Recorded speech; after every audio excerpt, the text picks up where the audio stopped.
Au début des années 70, à quelques rues du port d'Hambourg, dès que la nuit tombe, une autre ville apparaît. Celle des néons, des bars qui ne ferment jamais vraiment et des existences qui glissent hors champ. Au cœur de ce décor d'arrière-plan, il y a le Golden Glove.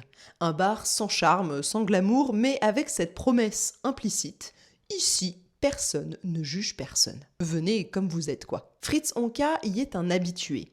Il a une sale trogne, certes, mais ce n'est pas un bonhomme dont on se méfie.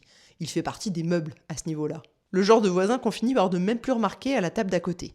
Le 17 juillet 1975, un incendie éclate au 74 rue Zeiss, dans l'immeuble où vit Honka. Pas dans son appartement, mais juste en dessous. Les pompiers interviennent rapidement, montent vérifier les étages supérieurs, ouvrent une porte au fond d'un couloir, et ce qu'ils découvrent dans le grenier met brutalement fin à 5 ans de silence et d'horreur. Dans cette nouvelle saison de Crimes oubliés, je rembobine.